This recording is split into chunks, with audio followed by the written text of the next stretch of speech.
era, ele sabia de que lugar ele era, ele sabia de que povo ele era, ele conhecia o Deus a quem ele servia. Talvez porque alguém lhe falara, talvez porque alguém lhe contara dos grandes feitos que o seu Deus tinha feito. Um belo dia, querido, Neemias está lá diante do rei Artaxerxes, servindo como bem fazia sempre, porque ele era copeiro. Chega um homem vindo daquelas terras, chamado Hanani. Neemias vira para ele e fala assim: como é que está Jerusalém? E Hanani vai dar um diagnóstico e um panorama muito triste de como estava a cidade do Senhor, a cidade onde estavam enterrados seus pais. Hanani vai dizer para ele: olha, a opróbrio, a fome, a humilhação. E ele continua dizendo: os muros estão fendidos e as suas portas estão queimadas. Querido, neste instante, quando Neemias ouve isto, Neemias começa a prantear e chorar. Ele passa alguns dias chorando e orando e falando com Deus, falando com o Senhor a respeito de Jerusalém.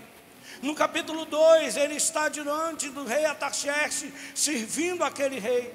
O rei olha para ele, vê o seu semblante triste, caído, e ele pergunta para ele: Neemias, o que está acontecendo? Porventura estás doente? Neemias fala: não estou doente. Então está triste o teu coração? Ele disse assim: sim, eu estou triste. Ele: por quê? Porque a cidade aonde estão sepultados os meus pais não está nada bem. E ele começa um diálogo com aquele rei, a ponto dele ir e decidir fazer uma obra tremenda, uma grande obra. É assim que Neemias determina a obra que ele estava fazendo, ou que ele iria fazer, uma grande obra. Mas para não ficar nas minhas palavras, querido, no capítulo 2, quando o rei Artaxerxes vê ele, e ele diz que estava triste. No versículo 2 do capítulo 2, ele diz assim: o rei me perguntou: por que está triste o seu rosto, se não está doente? Isso é apenas tristeza do coração? Aí Neemias diz assim: então temi sobremaneira, e disse ao rei, que vive o rei para sempre: como poderia eu não estar triste se a cidade onde estão os sepulcros de meus pais está assolada e as suas portas foram consumidas pelo fogo? E o rei me perguntou: o que deseja pedir agora? Neemias vai deixar algumas lições tremendas para a gente. E isto serve para quem quer desempenhar um grande papel. Isso serve para quem quer fazer uma grande obra. Isto serve para quem está numa grande obra. Neemias nos ensina que quando nós perguntamos alguma coisa a alguém, quando estas pessoas nos respondem, é bem provável que nós tenhamos duas opções. Uma é nos importarmos com a resposta que nos foi dada, e a outra é ignorar e seguirmos a nossa vida normalmente. Quando Hanani diz para Neemias que as portas estavam queimadas, os muros estavam fendidos, ele se sente de alguma maneira responsável, porque a resposta que Hanani deu a Neemias fez com que Neemias sentisse profunda tristeza e profunda agonia. Por isso eu já quero começar aqui a dizer para você, meu irmão, cuidado com o que você pergunta para alguém. Sabe por quê? Porque dependendo da resposta, aquela resposta pode te tornar responsável por ajudar ou fazer algo diferente na vida daquele que está te dando aquela resposta. A gente tem por mania de sermos muito curiosos. E se tem uma coisa que carioca gosta é dizer: como é que você está? Se a pessoa disser: estou bem, está tudo bem, vida que segue, está tudo tranquilo. Mas e quando a pessoa diz: não está nada bem, eu não estou bem, e você pergunta o que está acontecendo, talvez a pessoa lhe diga: está faltando isso, está faltando aquilo, está faltando aquilo outro, está ruim, perdi isso, perdi aquilo. O que é que você faz? Será que você consegue se compadecer do próximo? Será que você consegue entender a dor e o momento do próximo? Será que isto faz de alguma maneira você prantear e chorar? Sabe, querido, Neemias poderia ficar num palácio, Neemias podia ficar na zona de conforto, Neemias podia continuar levando a sua vida de qualquer maneira. Mas quando Hanani dá o diagnóstico para ele. Quando Anani diz para ele como está Jerusalém, ele se entristece, ele chora e ele pranteia. Deixa eu te falar uma coisa, nós estamos vivendo num tempo em que as pessoas até choram, até que as pessoas sentem dor, até que as pessoas se compadecem do outro, mas o que Neemias vai fazer? Vai deixar uma lição para a gente, porque não existe uma grande obra para ser feita, ou não tem como se desempenhar uma grande obra, se você não for um homem de oração, uma mulher de oração, alguém que dobra o joelho e fala com Deus.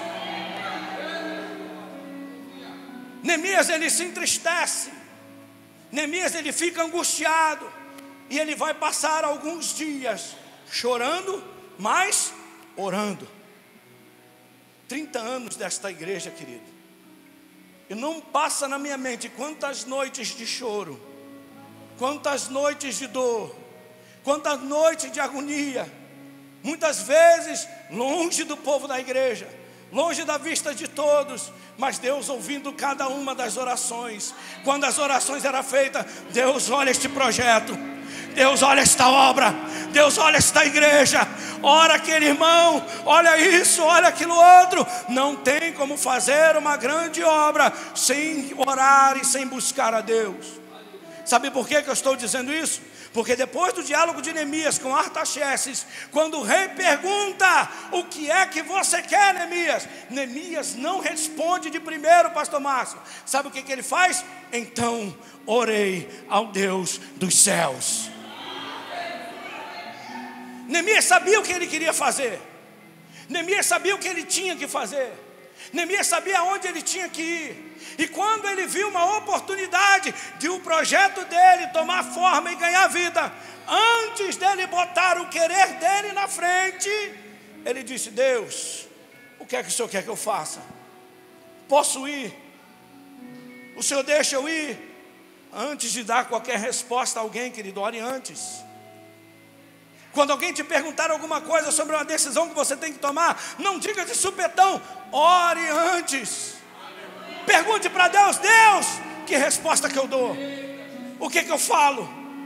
Se eu der a resposta sim, o Senhor vai comigo. Se eu der a resposta não, o Senhor me garante. Neemias era um homem de oração, temente a Deus, servindo longe da terra dele, numa terra estranha, porém fiel, conciso, homem de Deus, mesmo escravo, mesmo preso, mas a alma estava em Deus, a mente estava em Deus. Tem Neemias aqui nessa noite?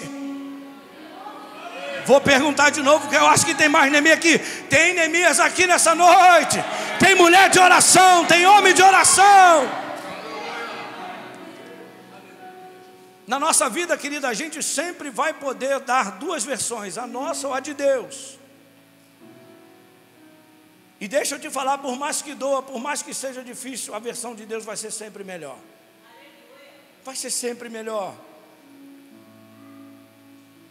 Quando Neemias dá a resposta, depois de ter orado, começa uma coisa tremenda na história de Israel, na história de Neemias. Neemias começa a contar para Artaxerxes o que ele queria fazer, e o Senhor vai dando a Neemias tudo aquilo que ele precisava para desempenhar a grande obra que ele sonhava.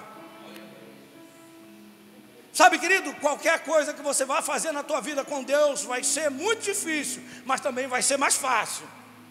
Sabe por quê? Porque quando a gente decide fazer a vontade de Deus, a gente compra uma briga com o inferno. Só que aquele que está conosco nunca perdeu uma batalha, é general dos generais, vai chorando, vai gemendo, vai ser difícil, mas o resultado a gente já sabe.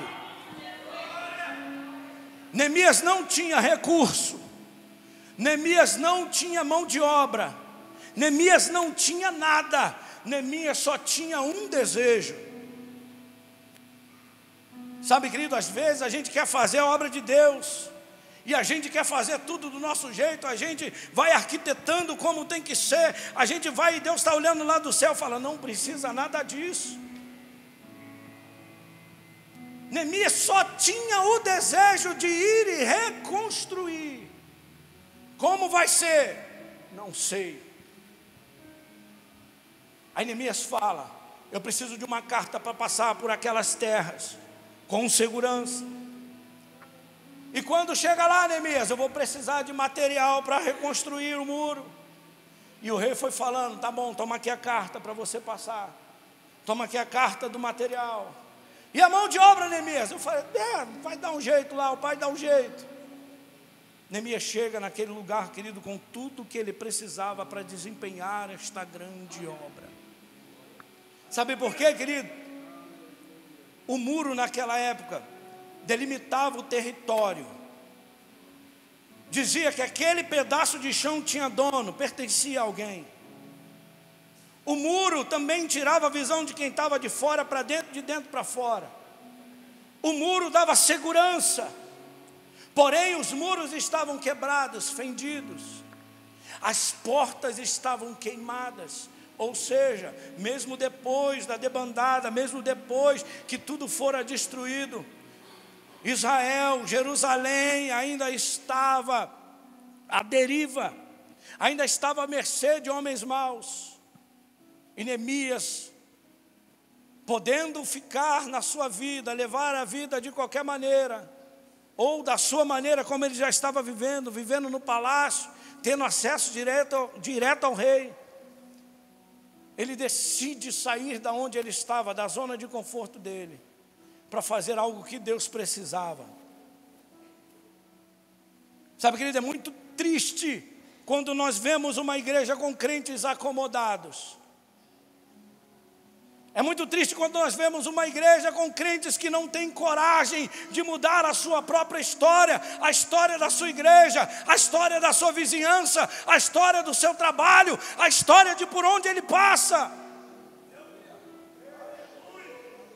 Estou no palácio, estou em casa, estou diante do rei, está tranquilo, eu não preciso de nada. Mas tem alguém que precisa, tem alguém que está clamando, tem alguém que está orando, tem alguém que está desesperado, tem alguém que está em depressão, tem alguém que está querendo tirar a sua própria vida. E o que você faz, Neemias? Tu fica no templo ou tu vai fazer uma grande obra?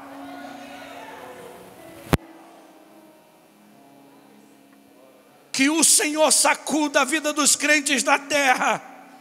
Que o Senhor tire a paz dos crentes da terra. Presbítero Érico, você está falando heresia? Não, não estou não. Já viu quando você vai dormir e Deus não te dá descanso enquanto tu não dobra o joelho e tu não ora pela Maria, pelo João, pela Creuza? Deus não te dá descanso. E eu tenho falado: Deus, tira a paz deste povo. Acorda esse povo na madrugada. Mostra para ele que tem uma obra ainda a ser realizada, Neemias.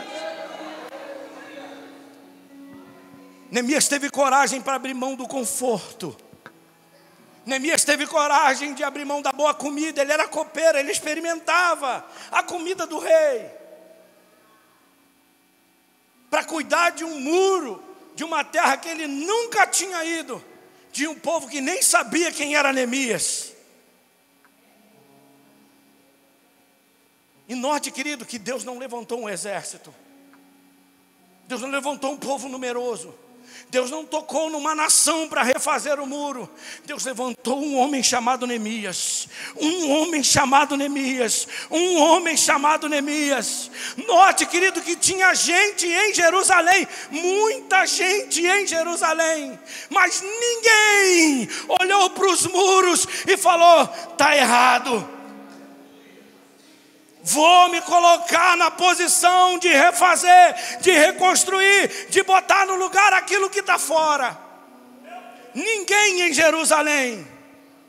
As pessoas passavam fome, havia opróbrio, estavam lá sendo pisoteadas, mas ninguém se incomodou. Ninguém olhou para as portas e falou: as portas não podem estar queimadas. Ninguém olhou para os muros e falou: o muro não pode. Ninguém falou: há fome neste lugar e o nosso Deus é um Deus de provisão. Ninguém. E aí Deus levanta um homem muito longe de Jerusalém para fazer uma obra tremenda. Tão tremenda que está escrito na palavra de Deus. E Neemias nos ensina hoje: ainda há uma grande obra a ser realizada. E se tu está esperando o exército para fazer, pode tirar o teu cavalinho da chuva. Deus não vai levantar um exército, Deus não vai levantar uma nação, Deus não vai levantar um povo, Deus não está contando com multidão. Às vezes Deus está contando só com você. Ah, Neemias!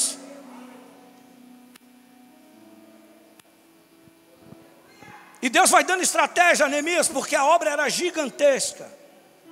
Não era um muro de um terreno 10 por 30, querido. Era uma muralha que precisava ser restabelecida. Quer ver uma coisa? Naquele tempo, os juízes julgavam nas portas. Se não tem porta, como é que julga? Se não julga, não tem parâmetro. A porta dá o direito de você escolher na tua casa quem entra e quem sai. Jerusalém estava abandonada, entrava quem queria, saía quem queria. Ah, querido, e aquele povo não era qualquer povo. Aquele povo não era um povinho da terra, não. Era o povo que Deus tirou do Egito. Era o povo que Deus fez caminhar no deserto. Era o povo que passou no Mar Vermelho, passou no Jordão. Era este mesmo povo que padecia. Ah, presbítero Érico, mas padecia pelo quê? Rebeldia, desobediência, idolatria. Mas o nosso Deus é um Pai que Ele corrige. Ele não retém a vara, pastor Márcio, mas Ele também cuida. Ele zela, Ele restaura. Quem estava ali é o que a Bíblia chama de o bichinho de Jacó. O povo que Deus escolheu na terra. O povo que Deus separou na terra, não era qualquer povo. E Deus falou, não tem problema, assim, lá em Jerusalém não tem quem faça, eu levanto um. Lá na fortaleza, na casa de veraneio do rei Artaxerxes, vem Neemias. Neemias falou, eu tenho umas cartas na mão e um sonho. Como vai ser, eu não sei. A empreitada era gigantesca. E a estratégia de Neemias é fabulosa. Ele disponibiliza o material na frente da casa de todo mundo, onde tinha uma brecha, e fala, olha, esta brecha é responsabilidade tua. Eu vou deixar aqui o que tu precisa, tu mete a mão na massa e tu tapa esse buraco. E como é que a igreja faz hoje, pastor Ronaldo? Isso não é problema meu, isso é problema do pastor Ronaldo. Isso não é problema meu, isso é problema do presbítero. Isso não é problema meu, querido. Se tem uma brecha diante de você, pega material, espada no lado, colher de pedreiro, fecha a brecha, crente. Se Neemias tenta fazer essa obra sozinho, ia dar ruim. Ia levar muito tempo. E Deus dá uma estratégia tremenda para Neemias. E Neemias começa a fechar. Tanto é que quando Sambalate e Tobias chegam, Neemias fala, olha, eu já fechei as brechas. Não troquei a porta ainda. Mas as brechas já estão fechadas. E eu imagino Sambalate e Tobias vendo Neemias falar, isso é louco. Ah, isso é doido. Isso não consegue não. Deixa ele, isso é fogo de palha, Márcio. Começa, daqui a pouco para. Isso aí não vai para frente, não. Olha o tamanho do muro. Quem é esse tal de Neemias? Também nunca ouvi falar. Ah, querido. Só que eles não sabiam quem é que tinha levantado Neemias para fazer essa obra grandiosa. O engenheiro dos engenheiros. O arquiteto do universo. Não era qualquer um, é um cara que entendia de obra. Deus entende de obra, querido, de um jeito que tu não imagina, né? Deus entende. Deus falou, não tem problema não, só preciso de um motivado. O resto ele arrasta, né? Tem uma frase do bispo da nossa igreja, bispo Gessé Teixeira de Carvalho, que ele disse uma vez numa pregação, certamente a minoria consagrada impactará a maioria dispersa. Certamente a minoria consagrada impactará a maioria dispersa. A minoria consagrada era Neemias. A minoria consagrada era Neemias. Os dispersos, quando olharam Neemias, falaram assim: Deus está com este moço. Deus está com este moço. Deus tem plano de restauração para Jerusalém. Está começando uma obra. Tinha 10 buracos, agora só tem 2. Ah, querido, quando você começa, tu arrasta. Quando você decide fazer, tu arrasta. Quem está disperso, no momento que você começa, vai falar assim: não vai dar em nada. O muro é muito grande. Isso é loucura. Mas aí quando vê, fecharam um buraco ali, ó. Passa-se 3 dias, fecharam mais 2 lá na frente da casa do João e da Maria lá, ó. Tu viu que tinha um buracão lá em frente à casa da Creuza? Lá no 25 está fechado também. A obra está acontecendo. A obra está acontecendo. A obra está acontecendo. Sabe por quê, querido? Quem chamou Neemias garante Neemias. Quem chamou Neemias garante Neemias. Quem chamou Neemias garante Neemias. Mas como nem tudo são flores, existem os opositores. Existem aqueles que vão falar mal, vão meter a mão na massa no final das contas e vão ajudar. Mas existem aqueles que vão falar mal, não vão meter a mão na massa e ainda vão puxar para trás. Isso tem em todo canto, gente. Tem no meu trabalho, tem na minha rua, tem na minha igreja. Sim, tem na minha igreja, acreditem em vocês. Tem na minha igreja. Aqui não tem não, né, pastor? Não. Aqui não tem não, né? Graças a Deus. Na minha igreja tem. Só que quem chamou Neemias também conhecia Sanbalat e Tobias. Ele sabe todo mundo, ele conhece todo mundo. Sabe, querido, mas ninguém para. Escute isso. Ninguém para um homem de Deus, uma mulher de Deus, que entendeu o seu chamado, que ama a Deus sobre todas as coisas, que quando Deus dá uma missão, ninguém para. Ninguém para. Ruge o vento, o mar pode ficar bravio, tem terremoto, pode ter ameaço, pode ter apavoro, mas ninguém para. Ninguém para, ninguém para, ninguém para. Pode ver aí os grandes líderes da Bíblia. Deus os separou para fazer coisas grandiosas e impossíveis à vista do homem. Mas todos eles foram bem-sucedidos naquilo que Deus chamou. E com Neemias não ia ser diferente. Sanbalat e Tobias tentam de tudo fazer para com que aquela obra parasse. Sanbalat e Tobias tentaram até dizer que ele estava profetizando mentira. Sanbalat e Tobias tentaram de todas as artimanhas, e não foi uma, não foi 2, não foi 3, foram 4 vezes, diz a palavra de Deus. Numa quinta eles jogaram mais sujo ainda. Ah, querido, mas um coração firme na presença de Deus, um coração blindado pela presença de Deus, um homem com a certeza do chamado que Deus tem, com a obra que Deus o chamou para fazer. Pode vir Sanbalat e Tobias, pode vir quantos forem, ele não arreda o pé. E ele diz: eu não posso descer para ter convosco. Por acaso eu pararia esta grande obra que eu estou fazendo para falar com vocês dois? Não posso. Sabe por que muitos caem na beira do caminho, querido? Sabe por que muitos desistem do chamado? Porque acham que tá 2 dias de prosa com Sanbalat e Tobias não tem nada a ver. Se Neemias olhasse para falar assim: não, tinha muito buraco, agora tem pouco, dá para eu ir lá conversar. O que você quer, Sanbalat? O que você quer, Tobias? Só que Neemias não estava nem aí. Neemias queria fazer e cumprir o seu chamado. E deixa eu te falar um negócio: tinha prazo. Tinha prazo. Porque o rei Artaxerxes pergunta para Neemias: quando é que tu volta? E Neemias diz assim: depois de estabelecer um prazo, peguei as cartas e fui. Quem tem meta aqui? Quem tem meta aqui? Quem tem meta aqui? Quem tem plano aqui? Ah, querido, quem tem meta, quem tem plano, quem tem prazo, não para ouvir Sambalat e Tobias, não. Eu não posso parar porque eu tenho uma data para entregar a obra. Neemias fez tudo certinho. Início, meio e fim. Está na hora, crente, de nós sermos maduros espiritualmente, para nós terminarmos tudo aquilo que nós começamos.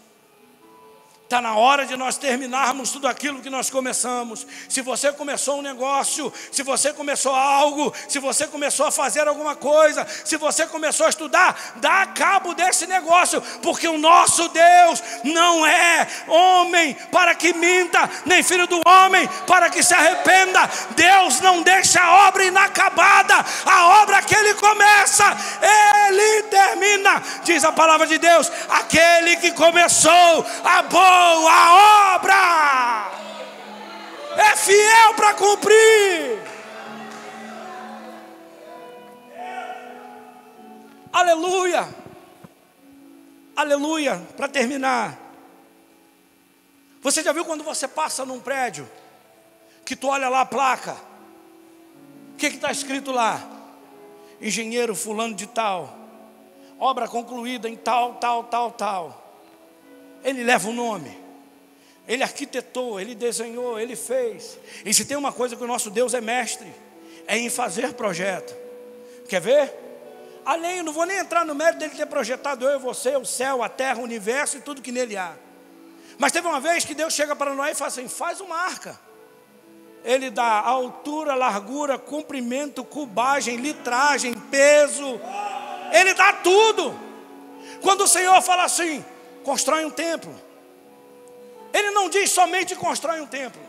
Ele diz quem tinha que fazer e como tinha que fazer. Tem que ter tantos metros daqui para lá, dali para cá, tem que ter tanto de altura, tanto disso, tanto aquilo outro. E quando ele fala, vamos fazer uma arca, a arca tem que ter isso, tem que ter aquilo, tem que ter aquilo outro, tem que ter aquilo outro. O nosso Deus é mestre em criar projetos. E olha que eu não vou nem entrar no Salmo 139, quando ele diz que informe ele já me conhecia.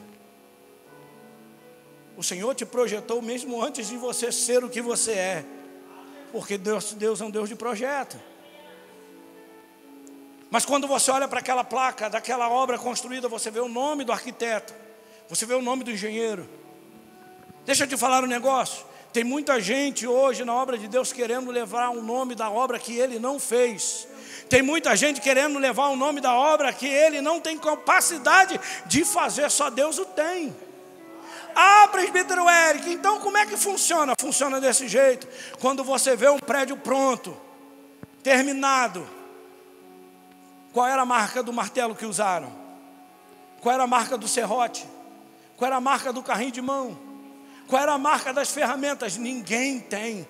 Eu e você na obra de Deus somos ferramenta. Eu e você não temos que ter o nome estampado em lugar nenhum.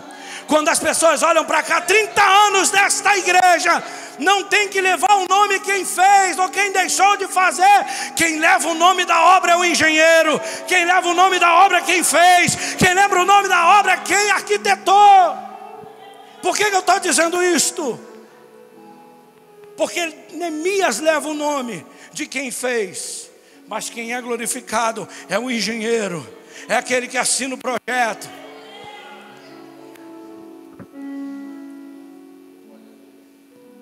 Deixa eu te mostrar um negócio, rapidinho para a gente terminar. Eu termino aqui, prometo, que as horas já estão avançadas. Misericórdia, tem 2% de bateria. Deixei separadinho aqui. Cadê? Está aqui. Se você pegar a obra desta igreja, que já está aqui há 30 anos, talvez você não veja o nome dos pastores que por aqui passavam, talvez você não veja o nome do pastor Ronaldo que aqui está, talvez você não veja o nome dos presbíteros ou do corpo que governa, que administra esta casa. Talvez quando você pegar o projeto, você vai ver o nome do arquiteto, do engenheiro, só que ele pode ser assinado de um jeito diferente. Sabe como é que ele pode estar escrito lá? Não estranhe se você ver, escrito no projeto seguinte: Filho do Altíssimo, Príncipe da Paz, Luz do Mundo, Cordeiro de Deus, Nazareno, Leão da tribo de Judá, Pão da vida, Salvador do mundo, Bom Pastor, Senhor dos senhores, Emanuel, Jesus o Galileu, Messias, Rei dos reis, Filho amado, Salvador, ressurreição e vida, Senhor Deus, imagem do Deus invisível, Filho do homem, Santo de Israel, caminho e verdade, cabeça da igreja, videira verdadeira, sol da justiça, sumo pastor, alfa, ômega, Filho de Deus, sumo sacerdote, Rei das nações, porta das ovelhas, justo juiz, o Rei da glória, autor da nossa salvação, um advogado junto ao Pai, o nosso Salvador, aquele que havia de vir, o carpinteiro, o bom mestre, pedra viva, aquele que batiza com o Espírito Santo, palavra, verbo, rocha, luz dos homens, o libertador, a videira, rabino, filho de Deus, estrela da manhã. E eu posso ficar aqui citando mais 300 nomes dele, daquele que vive e reina. Ele é Senhor desta igreja, ele é Senhor de Israel, ele é Senhor de Neemias, ele é Senhor da tua vida. E assim eu agradeço a minha rica oportunidade em nome de Jesus.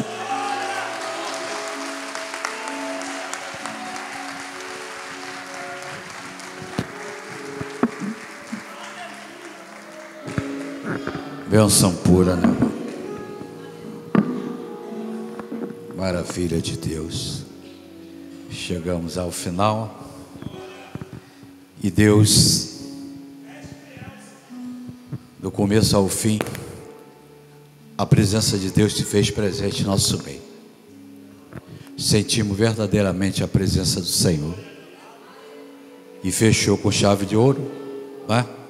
Com a mensagem muito bem pelo presbítero Érico. Que Deus continue abençoando o presbítero Érico, que tenho ainda uma caminhada para degraus para alcançar, que eu creio que num tempo de Deus, Deus vai colocá-lo em um patamar mais alto, ao qual Deus quer que ele esteja, para cada vez mais fazer a obra do Senhor. Que Deus abençoe a todos que vieram. A oportunidade não podemos dar para todos, mas sentimos a presença do Senhor, porque quando adentramos ali para cá, viemos na condição de adorador, e quando entramos aqui, estamos na condição de adorador.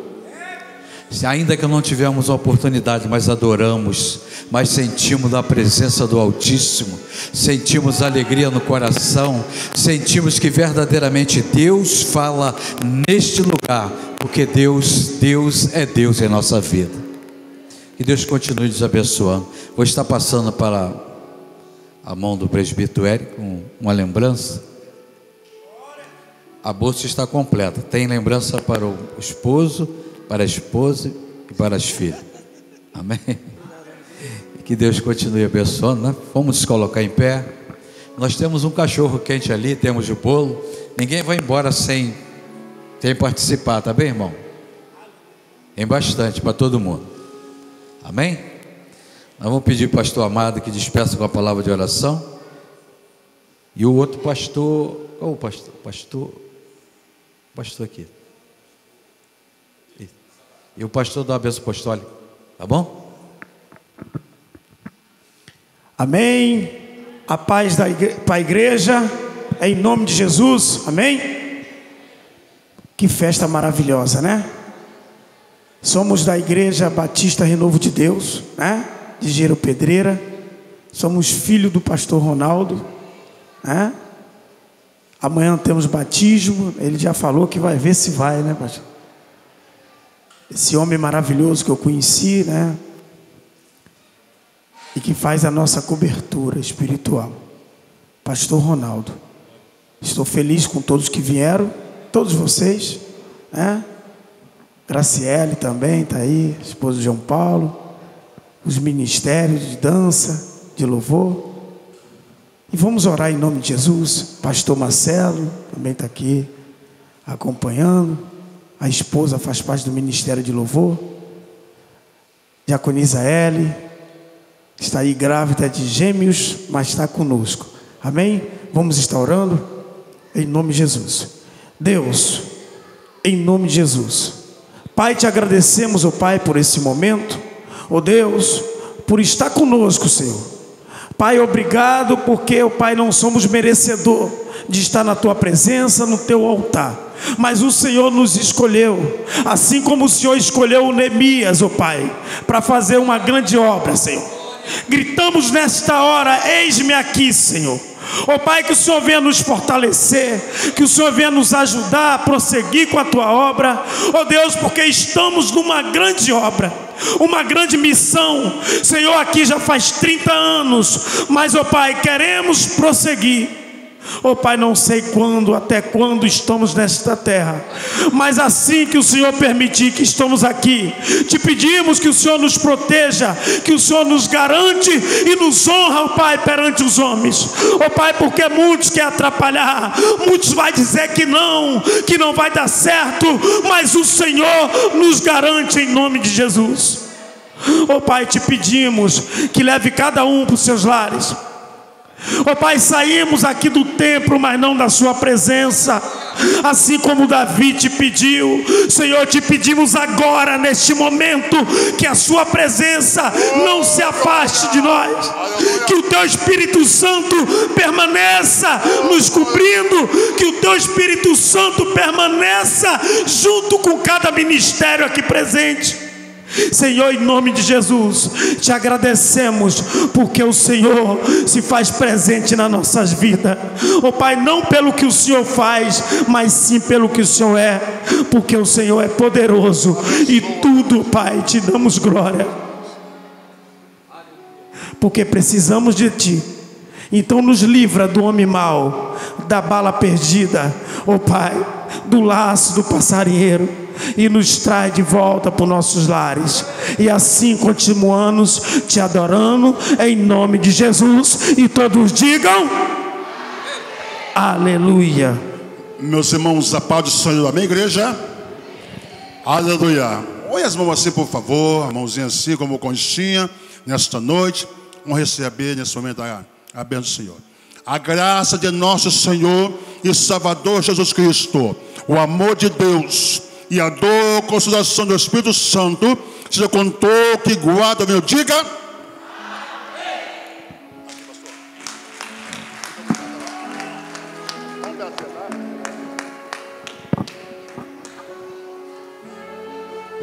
Agradecemos os músicos que vieram para nos ajudar. Bênção pura, e Deus continue abençoando a todos.